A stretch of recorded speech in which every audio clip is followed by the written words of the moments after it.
Kaum muslimin, hadirin hamba-hamba Allah jemaah Jumat yang mulia. Khutbah Jumat kita siang hari ini dengan tema mengambil hikmah dari berbagai musibah.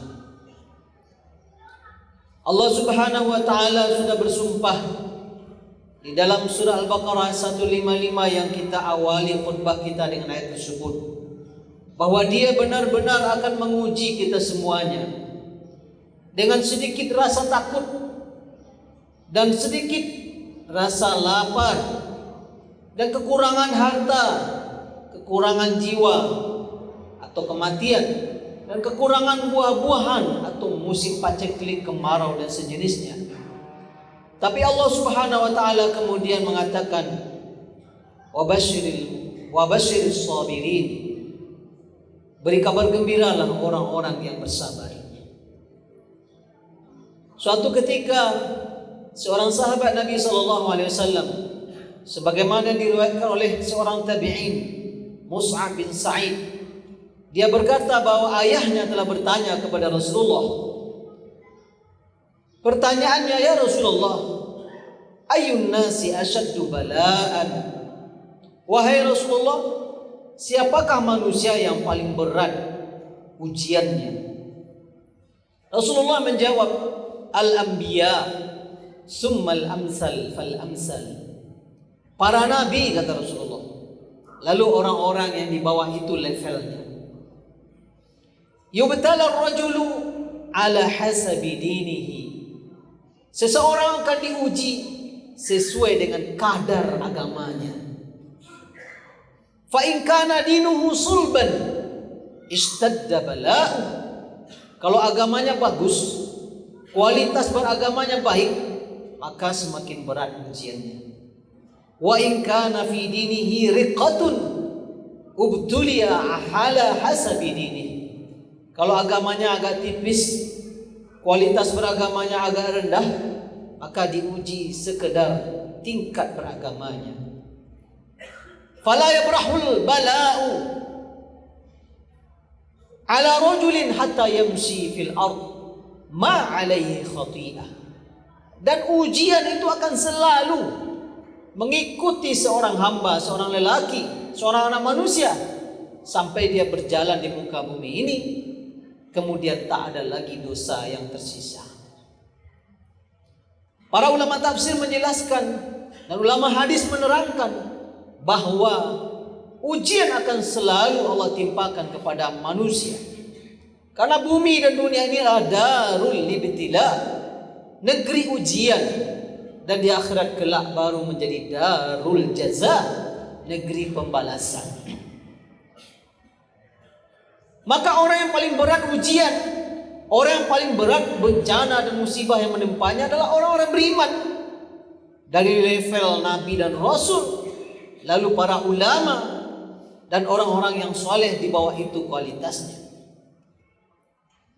Imam Al-Manawi mengatakan, kalau ada orang mengira bila seseorang mendapat ujian, musibah yang sangat berat, itu menunjukkan orang itu terhinakan, maka yang berpikir semacam ini akalnya telah menyimpang.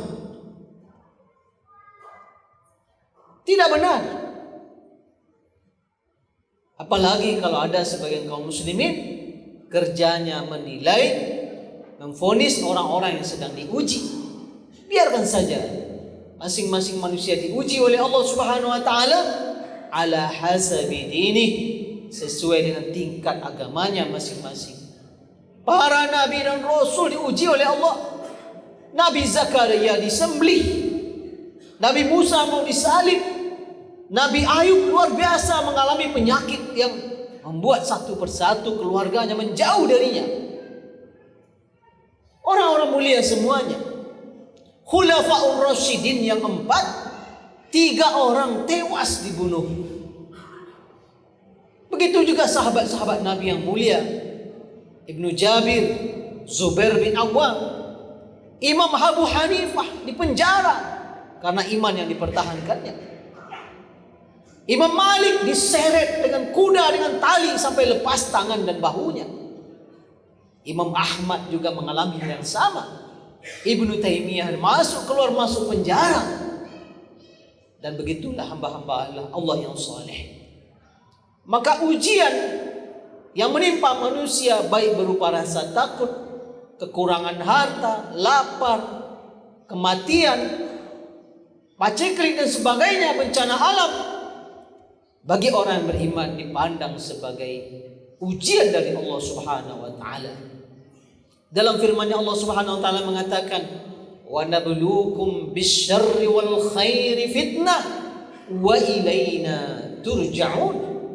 Kami uji kalian dengan keburukan dan kebaikan, dan kepada kamilah kalian akan kembali. Imam Ibnu Katsir menjelaskan ayat ini. Allah menguji hambanya dengan bencana, dan Allah menguji hambanya dengan kesenangan. Untuk apa ujiannya? Untuk membuktikan siapa yang bersyukur dan siapa yang engkar kepada Allah. Siapa yang bersabar dan siapa yang berkeluh kesah dan tidak mau menerima ujian dari Allah Subhanahu wa taala. Maka ujian, bencana, musibah yang menimpa orang beriman, yang menimpa orang-orang Islam adalah sarana untuk pembuktian rasa syukur kepada Allah, rasa sabar atas apa yang dia timpakan, atau sebaliknya mungkin akan menjadi bukti seseorang engkar kepada Allah, berkeluh kesah dan tidak mau menerimanya. Juga para ulama mengatakan ujian Allah datangkan adalah kasih sayang Allah untuk memberi kita peluang kembali kepadanya, bertaubat, bersandar, kembali menghapus dosa-dosa kita, memohon ampun kepadanya. Wa ilaina turja'un, dan kepada kamilah kalian dikembalikan. Kembali dalam artian di dunia taubat kepadanya, dan kembali dalam bentuk kematian menghadap Allah Subhanahu wa taala. Dalam hadis muttafaqun alaih,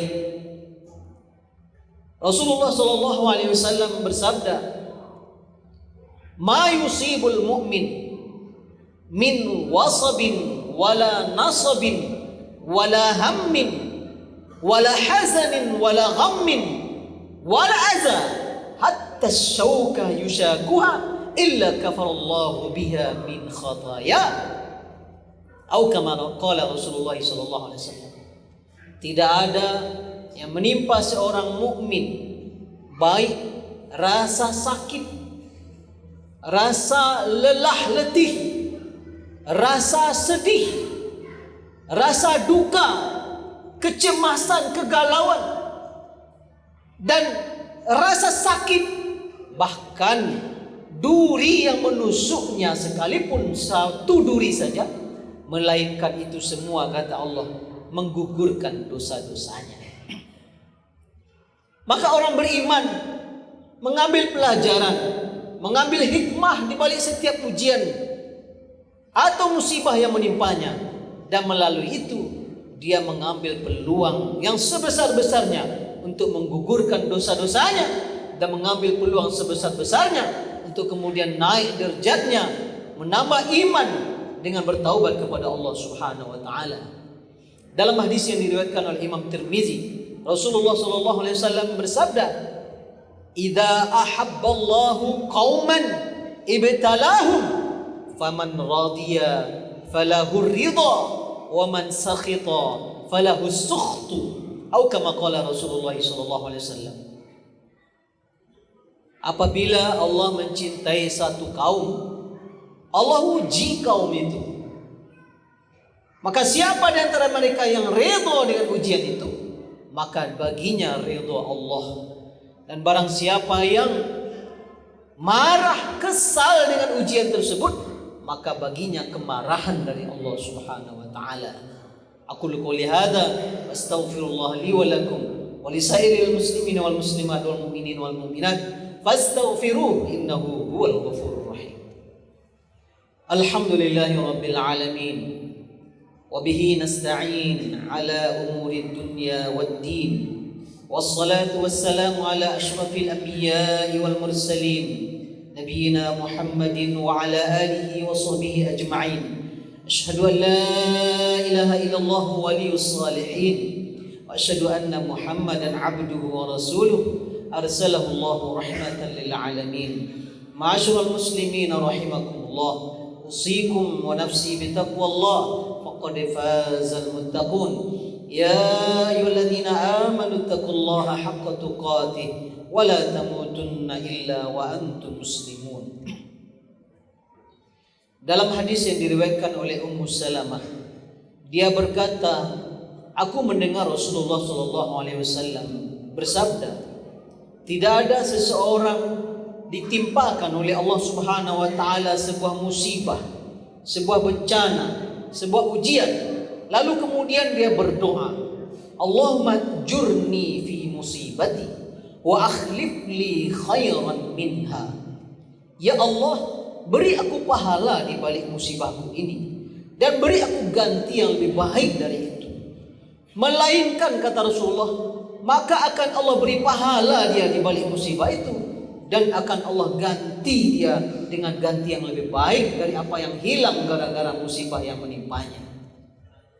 Lalu Ummu Salamah kemudian berkata, ketika suamiku wafat, Abu Salamah meninggal dunia, maka Ummu Salamah membaca doa ini, Allahumma jurni fi musibati. Ya Allah, beri aku pahala dari musibahku ini. Wa akhlif li khairan minha. Gantikan, beri saya ganti yang lebih baik dari itu ya Allah. Tak lama kemudian Ummu Salamah dinikahi oleh Rasulullah SAW. Jadilah dia dapat suami yang lebih baik dari suami sebelumnya. Maka etika orang beriman, adab orang yang beriman, ketika dia menyaksikan, merasakan, melihat musibah dari Allah Subhanahu wa taala menimpanya atau mungkin menimpa keluarganya, jangan lupa lantunkanlah doa-doa ini. Bermohon pahala di balik setiap musibah dan meminta ganti yang lebih baik dari Allah Subhanahu wa taala. Ada juga doa lain yang diajarkan oleh Rasulullah SAW ketika melihat sekelompok orang atau orang lain mendapat musibah dan kita tidak mendapat musibah. Doanya adalah alhamdulillahilladzi afani minhu. Maha suci Allah yang telah menyelamatkan saya dari musibah tersebut. Para ulama hadis menjelaskan doa ini, apabila yang ditimpa musibah adalah saudara-saudara sama iman, kaum muslimin juga, maka rahasiakanlah doa ini, bacalah dengan cara sir. Tapi kalau musibah itu menimpa para pendosa, orang-orang kafir, boleh saja dalam tanda kutip doa ini dibaca agak lebih keras. Kenapa para ulama berkata begitu? Karena kalau kaum muslimin yang tertimpa musibah, tidaklah elok kita kemudian menusuk hatinya, kita berdoa menyatakan diri selamat dan membiarkan mereka tertimpa musibah. Tapi kalau musibah dan bencana menimpa orang-orang yang terang-terangan berbuat dosa, bangga dengan maksiat yang dia perbuat, engkar kepada Allah Subhanahu wa taala, para ulama hadis mengatakan boleh doa ini kita baca dengan suara yang keras agar menjadi peringatan bagi siapa saja yang berbuat dosa kepada Allah. Kaum muslimin, hamba-hamba Allah yang mulia, beberapa hari ini saudara kita di Cianjur dan sekitarnya ditimpakan oleh Allah musibah gempa. Mayoritas mereka adalah saudara kita kaum muslimin dan muslimah. Maka adab kita adalah berdoa untuk mereka dan juga berdoa agar kita dilindungi oleh Allah Subhanahu wa taala. Mendoakan agar mereka yang sakit segera disembuhkan oleh Allah, yang meninggal dunia mudah-mudahan diwafatkan dalam husnul khatimah, dan yang kekurangan harta benda diberi oleh Allah ganti yang lebih baik, dan tentunya lebih jauh dari itu. Wallahu fi aunil abdi ma kana al-abdu fi auni akhihi. Dan Allah senantiasa akan menolong hambanya selama si hamba ini senantiasa menolong saudara-saudaranya. Kita tahan mulut dan jari-jari kita yang akan mungkin membuat bersedih saudara-saudara kita yang tertimpa musibah. Lebih baik kedepankan kebaikan, ajakan berbagi, peduli dan sebagainya. Jauhkan diri kita dari praduga, apalagi memvonis dan sebagainya.